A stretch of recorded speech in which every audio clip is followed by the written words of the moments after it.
دو درخواستوں کے حوالے سے جی اپڈیٹ ہے.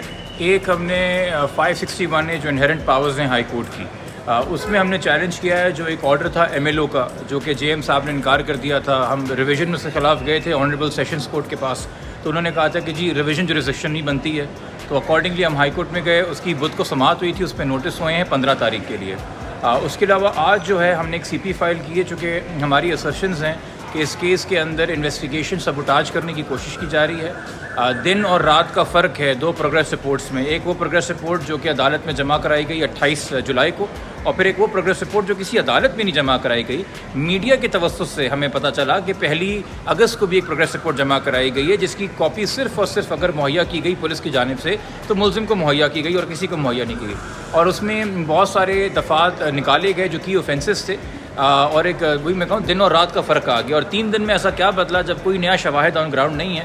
تو ہمارا ایک اسرشن شروع دن سے رہا ہے, جو میں نے پہلا خط اس کیس میں پولیس کو لکھا تھا آئی جی صاحب کو. میں نے اس میں بھی کہا تھا کہ ہمیں اس کیس میں بیوروکریٹک پریشر لگ رہا ہے ٹاپ پوزیشن سے, ٹاپ رینک سے. تو اس میں بھی ہم نے جو ہے پارٹی بنایا ہے پولیس کے تمام اعلیٰ عہدیدار کو up to the level of I G صاحب, اور ان کو نوٹس آج ہو گیا ہے اس پٹیشن کے اندر 18 تاریخ کے لیے, 18 اگست کے لیے, جب میرے خیال میں اور بھی پٹیشنز اس میٹر کے اندر زیر سماعت ہیں عدالت کے سامنے. تو وہ پھر ہم اس کو دیکھیں گے. فی الحال یہ چونکہ سب جوڈیس میٹرز ہیں, میں مزید بات صرف تبھی کر سکوں گا جب عدالت کے اندر کوئی کارروائی ہو اور کوئی مزید ڈیولپمنٹ ہو, میں وہ رپورٹ کر سکوں. ایم ایل او کے لیے آپ کیا چاہ رہے ہیں سر, جو آپ نے درخواست؟ دیکھیے اس کیس میں جو لیٹسٹ پروگریس رپورٹ ہے اس کے اندر بھی آپ نے دیکھا کہ ٹریفکنگ کا آفینس ابھی بھی لگا ہوا ہے. آپ اگر 375 جو ریپ کا آفینس ہے اس کے اوپر آپ اصرار نہ بھی کریں, میں ایک ایکیڈیمک بات کر رہا ہوں آپ سے, کیس کے والے سے بات نہیں کر رہا, تو ٹریفکنگ کا قانون جو ہے وہ بھی اپنے 2020 کے رولز کے تحت پابند کرتا ہے, مینڈیٹری کرتا ہے کہ آپ نے جو بھی بچی ہے جس کو آپ نے ریکور کروایا ہے, عورت ہو یا چھوٹی بچی ہو, اس کا ایم ایل او کرانا ضروری ہے. اس کا میڈیکو لیگل ایویڈنس ہوگا, اس میں تو باقاعدہ سوشو سائیکو ٹراما کا بھی اس کے اندر جو ہے کہ کس کرب سے بچی گزری ہے اس کا بھی کوئی نہ کوئی ایگزامینیشن ہونا چاہیے. تو اس کے بڑے کلیئر مینڈیٹری رولز ہیں. سوال یہ پڑتا ہے کہ ابھی جو ایم ایل او کی درخواست وہ تو ہم نے چیلنج کر دی, اس کا جو آرڈر تھا, مگر آپ کے علم میں ہے کہ اس سے قبل 2 بار آئی او نے اس کیس کے, جو کہ میرے لیے تمام آئی او ایک آن گوئنگ انویسٹیگیشن ہے نا, تو میں فرق نہیں کروں گا, 2 بار بچی کو ایج اسسمنٹ کے لیے میڈیکل بورڈ کے سامنے پیش کیا گیا.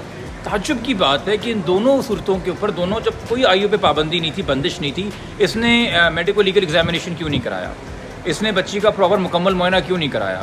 ٹریفکنگ تو ڈے 1 سے لگا ہوا ہے اس کے اندر, ایف آئی آر کے اندر درج تھا, یہ نہیں کہ بعد میں کوئی دفعہ آئی تھی. تو جب بچی کو پہلی بار پیش کیا گیا, اس کا مطلب ہے کہ جو انویسٹیگیشن آفیسرز ہیں اور جو سینئر انویسٹیگیشن آفیسرز ہیں, چونکہ اس میں تو آئی جی صاحب بھی طلب ہوئے تھے, ان کو پتہ ہی نہیں ہے کہ prevention of trafficking in person rules 2020 کیا کہتے ہیں. وہ جس قانون اور رولز کے تحت پابند انویسٹیگیشن کرنے کے لیے, مجھے پولیس کا کوئی بھی سینئر افسر, آپ آئی او کو چھوڑ دیجئے, ان رولز سے واقف ہی نظر نہیں آتا. اگر ہوتا تو ہم 4 مہینے بعد اس کیس میں یہ ایم ایل او کے لیے عدالتوں کے چکر نہ کاٹ رہے ہوتے. جب بچی پہلی بار 6 جون کو میڈیکل بورڈ کے سامنے پیش کی گئی تھی تبھی اس کا ایم ایل او ہو جاتا, یا دوبارہ جب 2 جولائی کو پیش کی گئی تھی تبھی اس کا ایم ایل او ہو جاتا, مگر یہ کروانے سے قاصر رہے. اور یہی نظر آ رہا ہے کہ یہ خود واقف نہیں ہے ان پراپر رول سے. تو جو میلافائڈ انویسٹیگیشن میں جو ہمیں ان سے خدشات ہیں اور شکایات ہیں, اس کی پٹیشن میں 18 اگست ہے, اور جو ایم ایل او کا آرڈر ہے اس میں جو ہے وہ 15 تاریخ کے لیے نوٹس ہوا ہے. سوال یہ ہے کہ کیا تفتیشی افسر اب چلان پیش کر سکیں گے, نئے کل کا ٹائم دیا گیا ہے یا ہائی کورٹ نے روکا ہے؟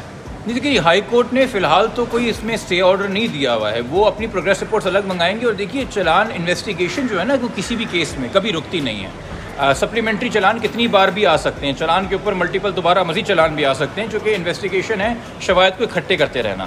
چونکہ ہائی کورٹ سے چیزیں جانتی ہیں تو اس لیے انہوں نے شارٹ ڈیٹ دی ہے. یقینی طور پہ جب 4-5 دن کا وقت دیا ہے اور اس کے اندر 2 دن بعد جو ہے وہ ایم ایل او کی پیشی ہے ہائی کورٹ کے سامنے, اور 5 دن بعد انویسٹیگیشن کے حوالے سے ہے, تو میرے خیال میں محکموں کو بھی کچھ جلد بازی نہیں کرنی چاہیے, اور محکموں کو بھی اس بات کا ادراک ہونا چاہیے, ذمہ داری کا ادراک ہونا چاہیے کہ وہ پراپر انشور کر کے, تاکہ عدالت کے سامنے بھی وہ جسٹیفائی کر سکیں اپنی کارکردگی کو.